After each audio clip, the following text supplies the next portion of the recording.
Class 9 अध्याय 6 से रेखाएं और कोण। तो इसका देखिए उदाहरण 4। इसमें क्वेश्चन में है कि यदि पी क्यू समांतर आर एस, देखिए फिगर दिया रहेगा पी क्यू समांतर आर एस, तो M X Q equal to 135 degree, M X Q इसका वैल्यू दिया गया 135 डिग्री, और एम वाई आर का भी दिया गया 40 डिग्री। तो एक्स एम वाई का मान ज्ञात करना है।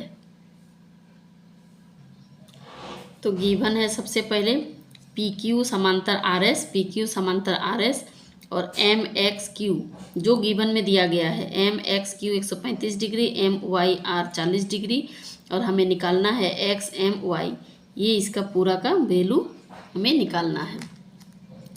तो सबसे पहले हम लोगों को कुछ अपने से रचना करना होगा, जिसको रचना बोलते हैं, कंस्ट्रक्शन। ठीक है, इसमें क्या करेंगे हम लोग, एक रेखा ए बी पी क्यू के समांतर खींचा गया, इसको खींच सकते हैं हम लोग। ठीक है, खींचने की आवश्यकता है इसलिए इसको हम लोग खींच दिए। तो अब ये जब समांतर है पी क्यू समांतर ए बी, तो यहाँ पे एंगल 1 दे दीजिए, एंगल 2, तो ये दोनों का जोड़ कितना हो जाएगा, एक ही ओर के अंत कोणों का जोड़। कोई दो समांतर रेखा होगा, देखिए अगर मान लीजिए कोई दो समांतर रेखा है और समांतर रेखा के एक ही साइड में दो कोण रहता है, तो दोनों का योग 180 डिग्री होता है, उसको बोलते हैं अंत कोणों का योग। तो उसी रूल के हिसाब से हम लोग यहाँ पे अभी करेंगे। तो यहाँ पे लिखेंगे पी क्यू समांतर ए बी है, तो यहाँ पे एंगल एम, एक ही ओर के अंत कोणों का योग एम एक्स क्यू, और है एंगल 1 180 डिग्री हो जा रहा। तो एम एक्स क्यू का वैल्यू दिया गया है 135 डिग्री, और एंगल 1 का हमें निकालना है। तो एंगल 1 ये प्लस में है, एंगल 1 को एक साइड कर देते हैं, ये प्लस में इधर आने से माइनस हो जाएगा। 180 माइनस 135, 180 से 135 को माइनस करेंगे तो कितना आएगा, 45 डिग्री आएगा। एंगल 1 का वैल्यू आया 45 डिग्री। अब देखते हैं, देखिए ए बी समांतर आर एस, ये आर एस के भी समांतर है।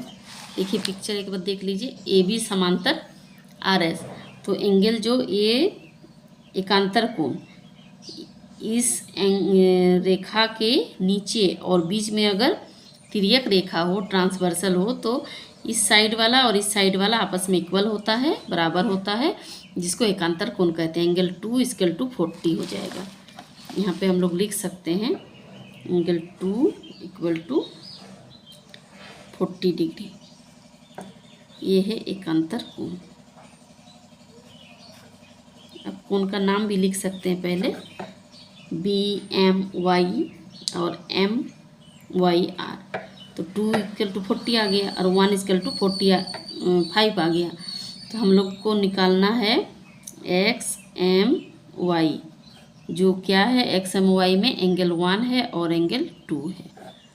एंगल 1 का वैल्यू है 45 डिग्री और एंगल 2 का है 40 डिग्री। 40 और 45 कितना हो जा रहा है, 85 डिग्री।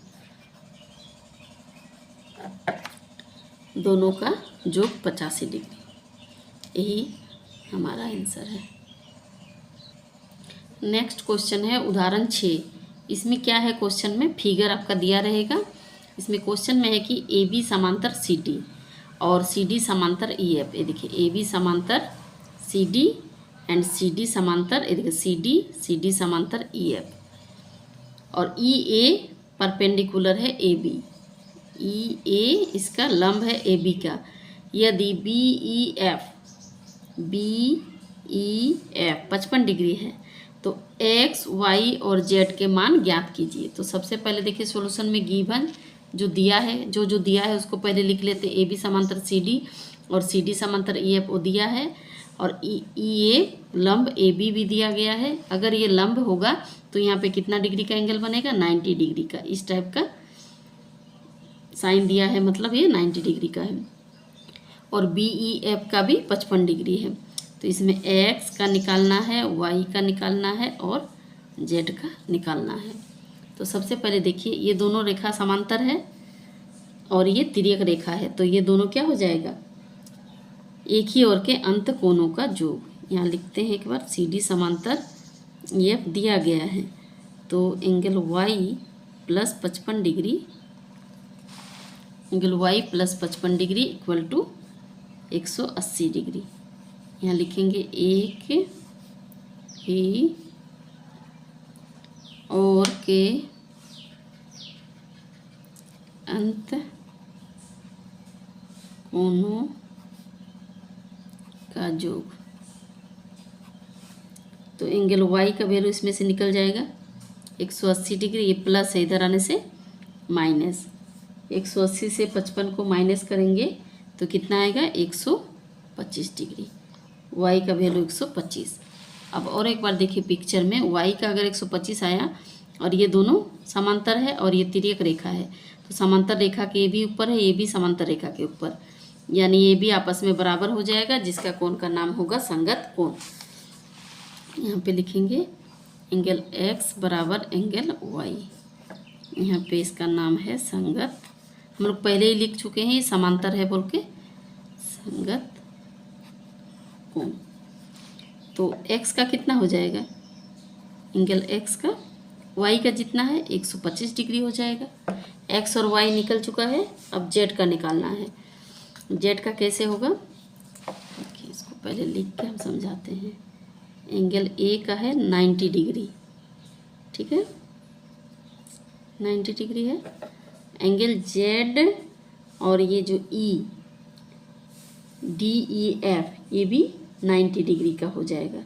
कैसे हो जाएगा, पहले लिखिए, ए बी समांतर सी डी समांतर ई एफ, ये आपस में समांतर है, ठीक है, ये दोनों समांतर है, ये इसके साथ समांतर, ये इसके साथ समांतर है, यानी ये भी समांतर हो जाएगा। ए बी समांतर ई एफ, इसको भी लिख सकते हैं, सब आपस में समांतर है। और समांतर होने से क्या हो जाएगा, एक ही और के अंत कोणों का योग क्या होता है, बराबर होता है। ई ए बी प्लस 180 डिग्री के बराबर हो जाएगा। एफ ई ए बराबर 180 डिग्री। एक ही और के अंत कोणों का योग, इसको साइड में लिख लेना चाहिए थोड़ा। तो देखिए इसको समझाते हैं, ई ए बी कहाँ है और एफ ई ए कहाँ है। इधर देखिए पिक्चर में, ई ए बी ये हो गया, ये दोनों आपस में रेखा समांतर हो गया, ये इसके साथ समांतर है, ये इसके साथ समांतर है, तो ये दोनों भी आपस में समांतर हो गया।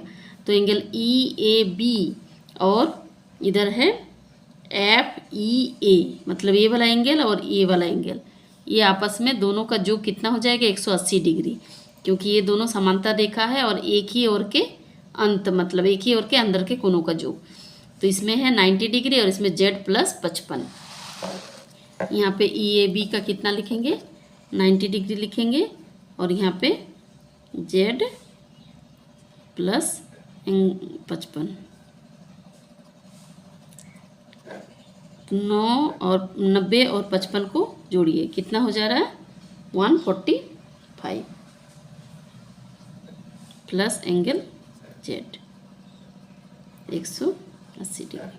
तो एंगल जेड इक्वल टू कितना हो जाएगा, 180 डिग्री से 145 डिग्री को माइनस कर देंगे तो कितना आएगा, यहाँ पे नीचे लिख लेते हैं, 35 डिग्री।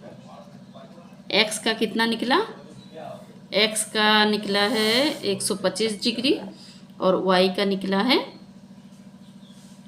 वाई का भी 125 डिग्री, क्योंकि एक्स और वाई दोनों बराबर है, और जेड का 35 डिग्री। अब एक साथ भी लिख सकते हैं, यहाँ पे एक्स का लिखिए 125 डिग्री, वाई का भी 125 डिग्री और जेड का 35 डिग्री, यही आंसर है।